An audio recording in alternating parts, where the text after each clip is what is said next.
Shalom, shalom, estamos de volta no canal. Hoje vamos estudar a Parashat Hashavua, a Parashat Vaigash, que se encontra no capítulo 44 de Bereshit, a partir do versículo 18. Vamos fazer a leitura dos primeiros versos. Então Yehuda chegou-se a ele e disse: Rogo, meu senhor, que teu servo possa falar uma palavra aos ouvidos de meu senhor, mas que não se acenda a tua ira contra teu servo, porque tu és como o Paró. Baruch Hashem. Então, nós estamos aqui no meio de toda esta história ainda, né, da questão dos irmãos, né, da venda de Yosef, né, da briga entre eles, né, de Yosef ter sido levado como escravo para Mitzrayim, ter sido mantido como servo de Potifar, depois como um prisioneiro por 12 anos. Depois, na outra parashat anterior, nós vemos que ele sai da prisão, que ele se torna governador do Egito, o rei, né, o segundo rei após o faraó, né? E aqui nesse momento a gente vê que os irmãos estão prestes a a reconhecerem Yosef, né? E quem é o irmão que toma a frente? É Yehuda. Yehuda, né? A gente sabe que ele que foi que deu a ideia da venda de Yosef. Ele é praticamente o responsável por isso ter acontecido, porque ele tirou da mente dos irmãos a questão de matar Yosef e sim vendê-lo, tendo algum lucro assim na cabeça deles, teriam algum lucro, ao invés de apenas matá-lo e ter, né, o sangue de Yosef nas mãos. Né?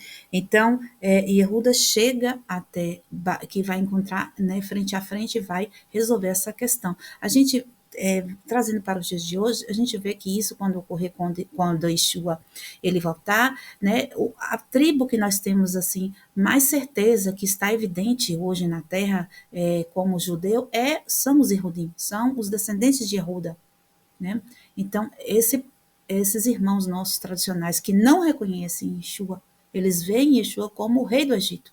Eles veem Yeshua como, aqui na Parashat, né? O Yehudá estava vendo um egípcio na frente dele. Né? Então, assim também será. Eles vão confrontar Yeshua. E da forma que Yehuda chega-se para ele aqui para falar, né? Próximo a ele, perto nos ouvidos dele, mas de uma forma com respeito, mas ao mesmo tempo ameaçadora. Porque o símbolo de Yehuda é o leão, né? E Yehuda era um homem muito forte, muito bravo, e ele se conteve. Aqui a gente vê que ele pede, ele roga, ele não fala, faça isso, ele roga, por favor, estou te rogando, pega a minha vida no lugar de Benjamim, no lugar de meu irmão, porque senão meu pai vai morrer. Então a gente vê a clara transformação da atitude desse homem, ou seja, a techuvá. Aquilo que ele pensava, né, há 22 anos atrás, né, que foi quando eles venderam Yosef, ele então agora fez o quê? Fez uma techuvá. Agora, ao invés dele se livrar, o pensamento dele era esse, se livrar do seu irmão. E hoje, e no caso aqui neste dia, ele queria o quê? Manter a vida do seu irmão, no caso de Benjamim, trocando a sua própria vida pela dele. Né? Então a gente vê a techuvá, a gente vê a transformação do pensamento e da atitude de Yehuda. Né? E é isso que nós devemos então atentar, porque nós sabemos que a maneira que o Eterno lida com os homens é midá keneged midá. O que quer dizer midá keneged midá? Quer dizer que aquilo que a gente plantar, a gente vai coletar. Né? Então, Yehuda, lá atrás, plantou o quê? O desprezo. Né? E agora ele estava sendo o quê? Maltratado por Yosef de uma certa forma, né? Sendo atiçado ali por Yosef, sendo maltratado. O maltrato, vamos botar assim, que não é do mesmo nível, mas ele também está sendo acuado, vamos colocar assim. Né? Ele está sendo acuado. E a natureza dele era de bravura. E isso para ele era muito mais difícil. Né? Porque os sábios dizem que ali era o leão na frente do boi. Yosef era o boi, né? Porque o Yosef ele está ligado com a essência do choro, do boi. Né? E Yehuda, o leão. Então, quando você imagine dois animais, um leão e um boi, Como seria difícil o leão não devorar o boi. Para o leão é muito mais difícil, né? Então, toda essa questão a gente tem que trazer aqui agora para a gente é o seguinte: mesmo que a sua natureza seja feroz, você precisa controlar a sua ferocidade e fazer sua techuvá. Fazer o contrário daquilo que você errou um dia, porque aquilo vai voltar, né?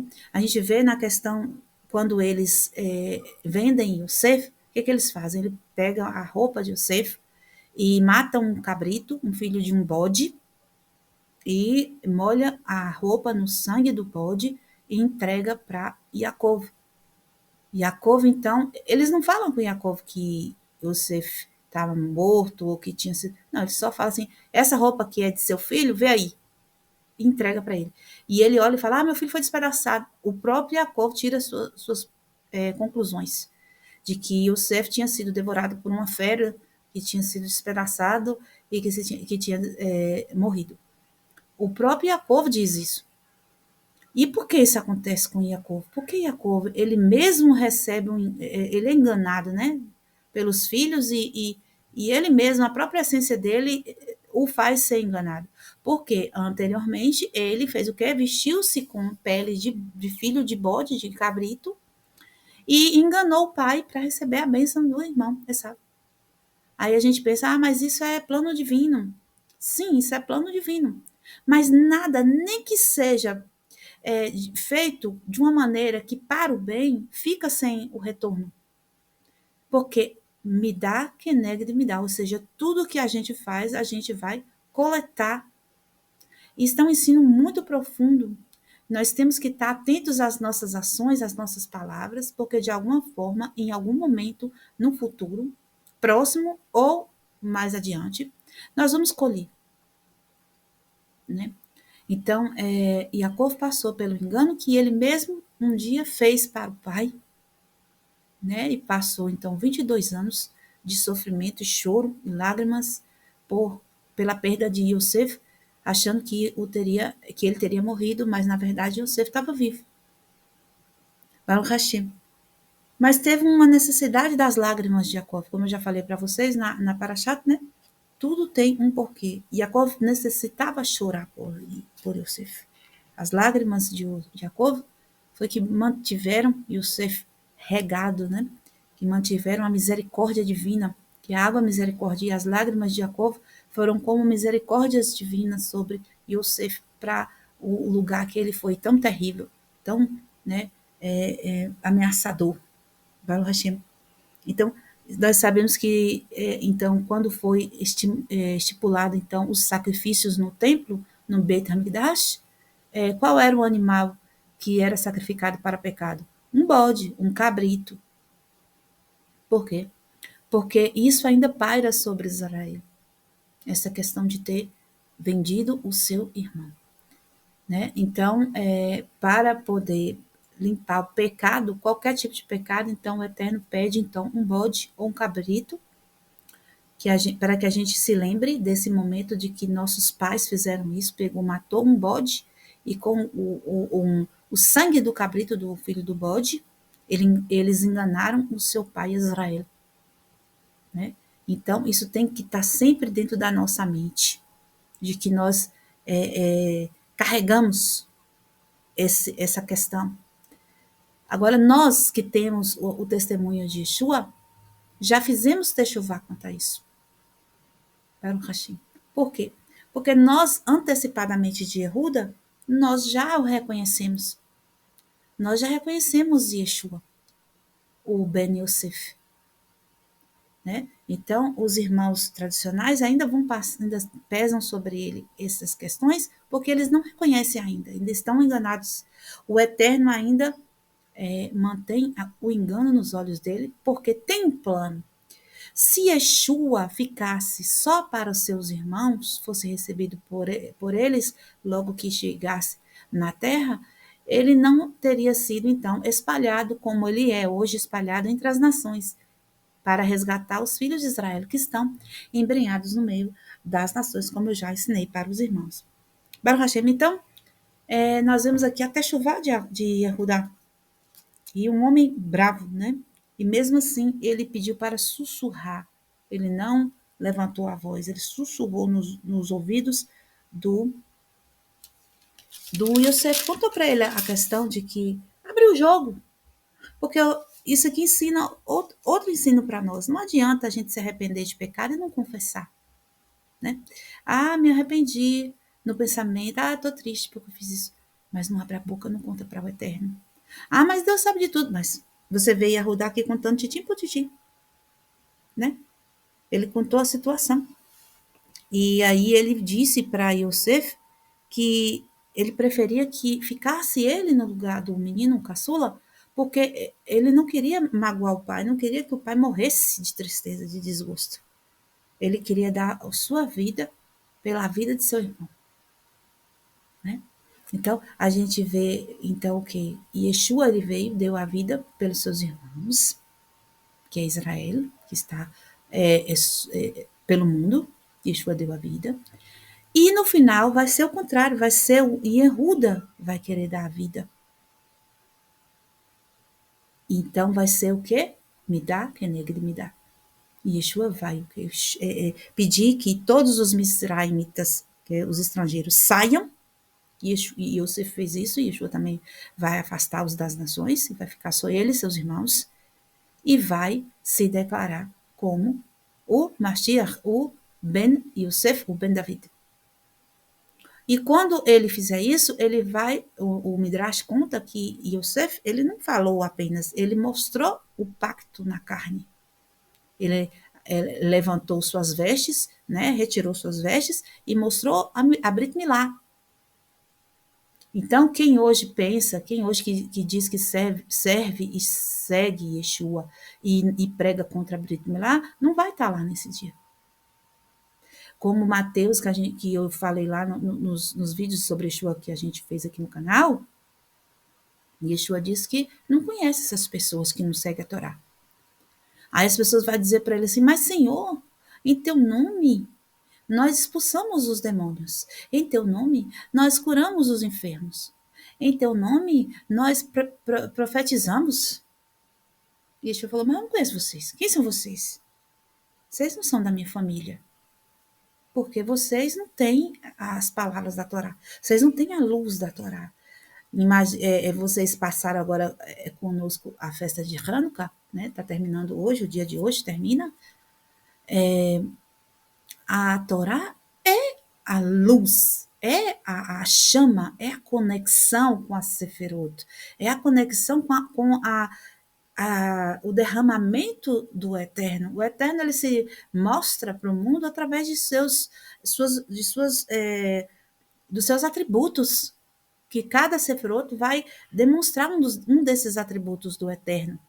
E cada conexão que nós fazemos com os atributos do Eterno nos assemelha a Ele, não apenas na consciência, mas nas ações, que nós não devemos apenas aprender a Torá nos pensamentos, mas nós devemos proclamar a Torá com a nossa boca e agir. Por isso que os mandamentos, eles estão atrelados às ações. Porque se nós não nos assemelhamos ao Eterno, nós não somos dele, né? Nós não somos sua noiva, nós não somos sua esposa. Ou seja, nós não somos seus filhos. Então, Yeshua, como aqui, e Yosef aqui, no caso aqui, ele vai se mostrar para seus irmãos. Ele vai mostrar a Brit Milá. E quem não tiver Brit Milá não vai estar reunido naquele dia, naquela sala. Porque os estrangeiros não têm Brit Milá. Então, Yosef falou, sai todo mundo aqui, deixa só eu e os meus irmãos. Só a gente que tem o pacto.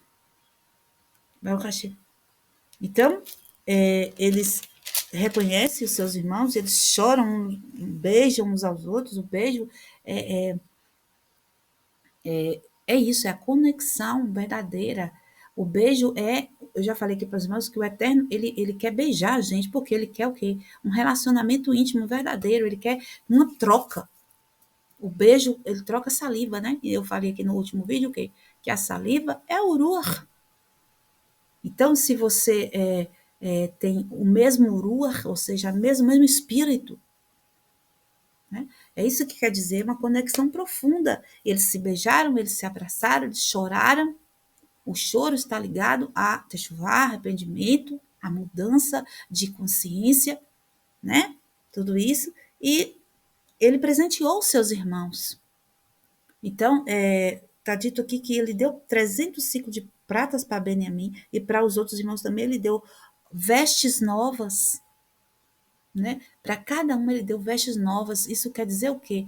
Que quando Yeshua chegar, esse padrão, né, fechado que os nossos irmãos tradicionais está, né, esse padrão fechado de que não encaixa o Mashiach, isso vai ser mudado. Eles vão ter vestes novas, né?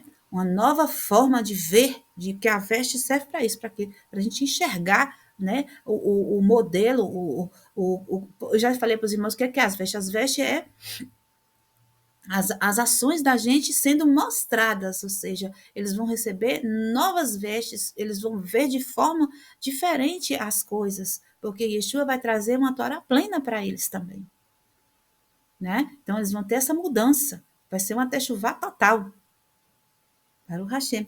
Então, Benjamim, ele recebeu mais, porque Benjamim é o que? Mais chegado de Yosef. Provavelmente aqui, Benjamim está representando os que já têm o testemunho de Mashiach, né? Porque é filho da mesma mãe. Baruch Hashem. Pode ser essa questão aqui, porque eles serão até bem mais recompensados. Por quê? Porque nós já despertamos mais cedo. Baruch Hashem. Já não estamos fazendo tantos atos de blasfêmia contra Mashiach, né? E Yeshua, ele fala que aquele que blasfema contra ele vai ter perdão. Então, os irmãos tradicionais, infelizmente, blasfemam muito contra Yeshua. Falam coisas horríveis, fala que ele foi feito por prostituição, fala que ele era herege, que ele era feiticeiro, que várias coisas horríveis. E baseados em escritos antigos que não bate na mesma data que Yeshua nasceu. Eles falam de uma Yeshua, mas não é o mesmo Yeshua. Eles usam isso já para poder ter vamos botar assim, uma prova de que Yeshua não andou certo na Torá, porque tem um Yeshua escrito no Talmud que praticou idolatria, tem um Yeshua filho de prostituição, mas esse não é o mesmo Yeshua, só que o nome é o mesmo. Né? Mas quando existe debates entre os rabinos, quando é dito que o Yeshua não é o mesmo, não bate no mesmo tempo, eles vêm com essa, mas que não tem aqui também prova do tempo que esse Yeshua nasceu, e aí eles ficam fazendo enrolações. As enrolações é o próprio Eterno, porque o Eterno quer que eles fiquem nessa situação de cegueira. Por quê? Porque eles pecaram contra Yeshua. Pecaram. Eles venderam Yeshua para os romanos, né? Me dá, que negue de me dá, eles estão pagando pelo pecado deles. Tanto que quando Yeshua está no tribunal de Pilatos, alguns deles que estavam, não eram muitos, eram mais ou menos 100 deles que estavam lá, das autoridades, né? Falaram que caiam sobre nós o sangue dele. Pendura ele no madeira e que caia sobre nós o sangue dele e sobre nossos filhos. Eles abrem as bocas deles e proclamam essa maldição. Então, essa maldição ainda está pairando sobre eles e sobre os filhos. A gente sabe que as pessoas, elas voltam, né? Elas entram novamente em corpos para terminar o tikkun das almas. Que as almas, eles estão tikkun cumprido. Porque a alma, ela tem 5 partes, certo? E cada parte tem 5 partes. E cada parte tem 5 partes. Pelo menos, os sábios dizem, acontece 3 vezes. Então, quando você multiplica tudo isso, a alma se divide em 125 partes. E cada parte da alma, cada parte desta alma, 125 partes da nossa alma, precisa se consertar. E acontece o seguinte, você vem aqui, conserta um pedaço. Só que conserta uma parte e erra a outra. Aquilo, ele erra, também precisa ser consertado. Aí tem que vir o outro, tem que vir o outro, tem que vir o outro. É muita vinda, né? E dependendo do que a pessoa faz, a pessoa é cortada na 4ª vez, que não faz techuvá. Então, é uma situação muito complexa. Então, a pessoa abre a boca e diz que cai sobre mim, sobre meus filhos, Esses filhos, quando a gente faz os códigos da Torá, não é filho que eu, vamos supor, eu tenho meu esposo e meus filhos, não. Não é essas crianças que eu fiz nesta vida, não. Os filhos é as gerações da própria pessoa. Quando fala assim, quando Yeshua encontra o cego de nascença, e os discípulos perguntam assim, quem pecou, foi ele ou foi os pais dele? Aí Yeshua fala, nem ele, nem os pais. Porque esse aí tá desse jeito para que se revele o poder do Eterno, a kevod do Eterno. O que é isso, nem ele, nem os pais? Os pais daquele homem cego é a alma dele que voltou um tempo atrás, que voltou um tempo atrás, que voltou um tempo atrás. Entende? Isso são códigos. Eu já falei que as escrituras são códigos. Quem lê a escritura como uma história comum é tolo, não compreende a escritura. Por isso que as religiões não compreendem a Torá, porque eles leem os livros sagrados como leitura de um romance. Eles não vão compreender, porque são códigos. Baruch Hashem. Então, esses irmãos aqui são o quê? Vestidos com vestes novas. Eles vão ter um entendimento novo, uma nova consciência quando Yeshua se revelar. Então, Jacob, ele vem com seus filhos para morar. É dito que tem 70 almas ao todo. 70 almas divinas de Israel vêm morar no Mitzrayim. E se multiplicam muito.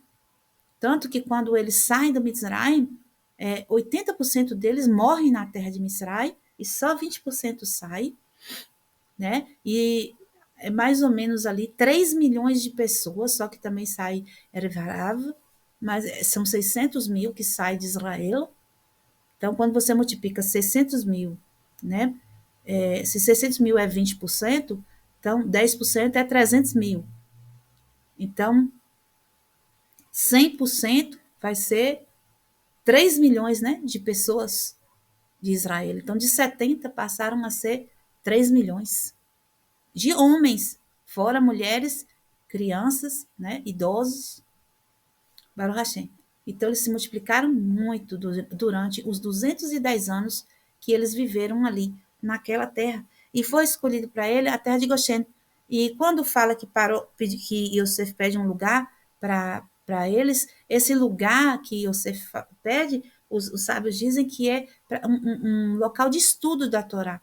Então, a gente vê que eles não pararam o estudo, que mesmo que a Torá ainda não tinha sido entregue no monte, eles já tinham acesso à sabedoria divina.